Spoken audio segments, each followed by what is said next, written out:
Hello, this is Jim Warne coming to you from the beautiful Hoopa tribe in Northern California. I'm a member of the Oglala Lakota Nation, and I wanted to share some perspectives with you. I have a special guest today, my Takoja, my grandson, CJ. Say hello. Hi. Hey, all right. Well, this is a great day. We're up here at CJ's great grandparents' house. This is Grandma Pat and Grandpa Shaq's house here in beautiful Hoopa. We're on the Hoopa Nation, Hoopa tribe here in Northern California. So, welcome. Hope you enjoy today's show. For those of you that don't know me, I did get drafted by the NFL, and I'm a former professional athlete. I'm an educator in the college systems. I'm also an advocate for Indian country, and I'm a former actor and stuntman, and I'm currently a film producer. My experience as an athlete, as an actor, as an academic has been unique as a Native person. There's constant misinformation. I call it ignorance by design when we are starting off with our curriculum in school.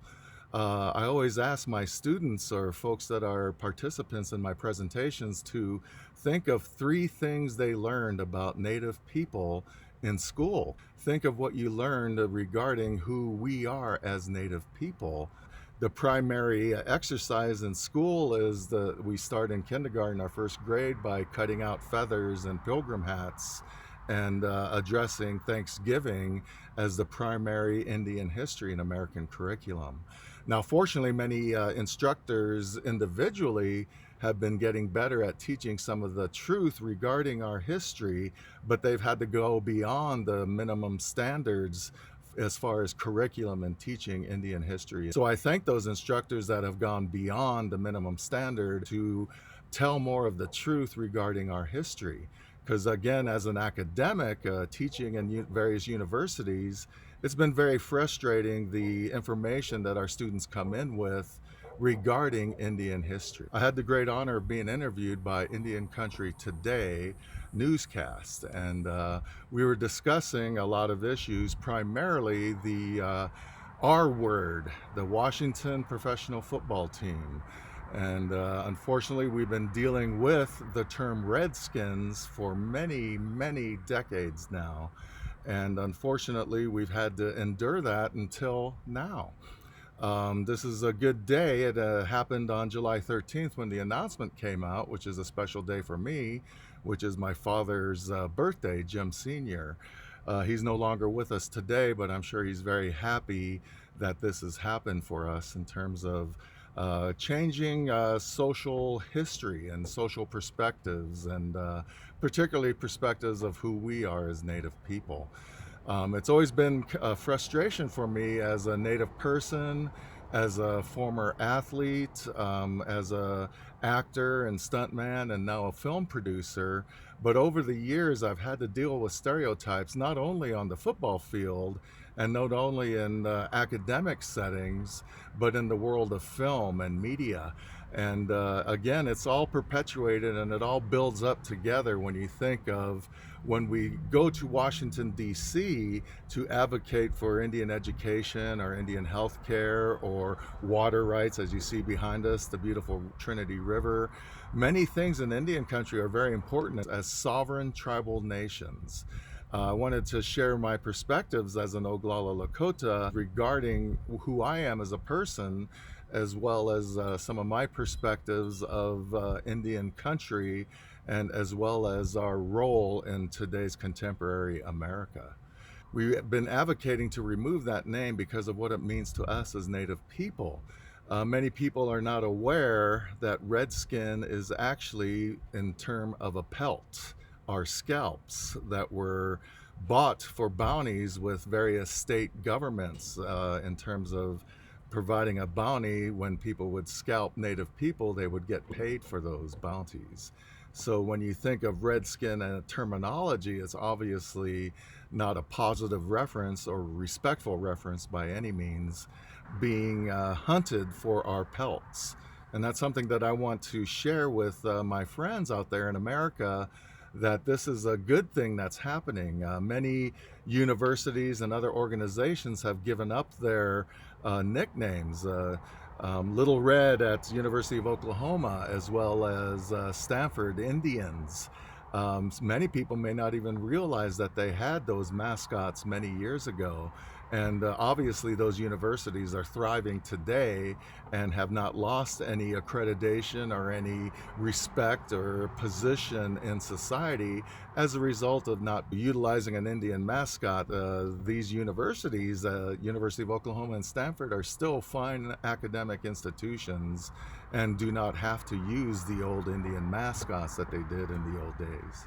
As I mentioned, I was interviewed by Indian Country Today newscast, and we were discussing the Washington football team. So, welcome, and I hope you enjoy today's show.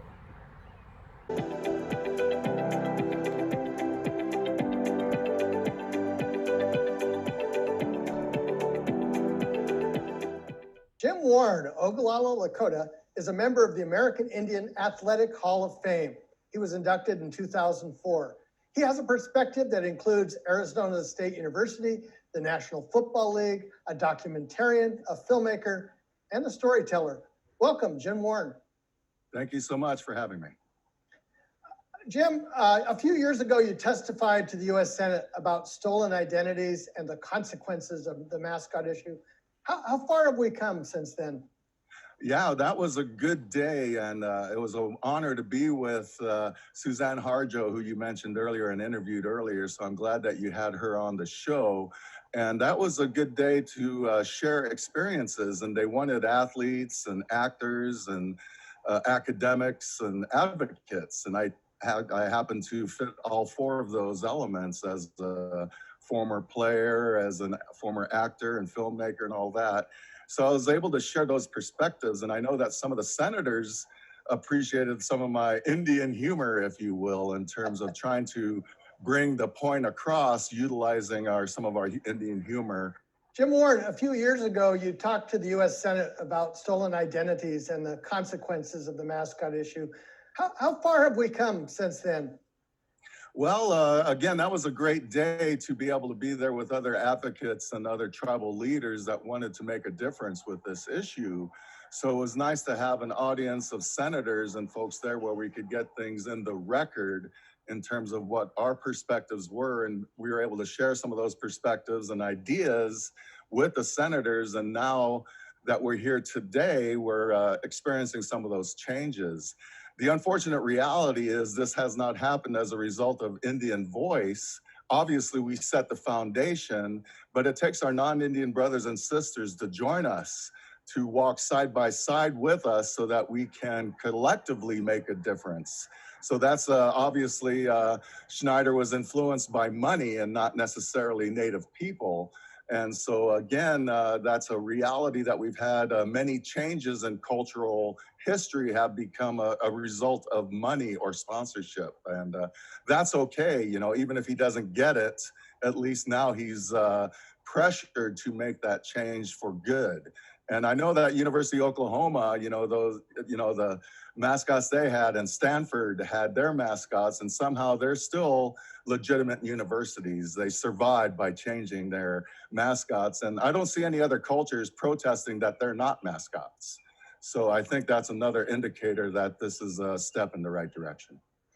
You know, Jim Warne, one of the things that strikes me is athletes have actually been leaders on this, very quietly, but sometimes directly. And maybe talk about that for a minute. Yeah, well, basically, I've been interviewed about this over the years, back when I was drafted in the NFL in the 80s. So this has been a subject matter for me personally. And the organizations do their best to honor, but they just don't quite get there in that fact. But the biggest culprit are the fans. And some of the things the fans are allowed to call us, you know, fans are there and they are allowed to call, you know, and yell at players. That's part of the game. But when it gets to a racial element, that's something to where that just gets irritating. And quite honestly, I played a violent sport, so it was almost a motivator when I'd see the tomahawk chops or some of the cut your hair Indian comments and things of that nature. That obviously allowed me to play better in football with an ability to hit somebody as a result of that catharsis, if you will, on the field. But very rarely did another player, I had an issue with another player, is generally the fans and some of the things that they're still allowed today. For instance, the Thompson brothers in professional lacrosse are still dealing with Scalp the Indian, and we just need to stop that. It is time to do that. And brother George Floyd, America's brother, you know, this is a big impact that he's made worldwide, and this is a residual effect, is this issue coming to us. So again, we must acknowledge that as a result of that horrible murder, some good things will happen and future generations will benefit, including my grandson. And that's why I'm doing it, is I want my grandson to have a better world to grow up in, and not to have to deal with some of those ignorant mascots and things of that nature that just keeps us down in a cartoon level versus a human being level. Jim Warne, thank you very much. Thank you so much. Have a good day. Pilamaya. We'll be right back.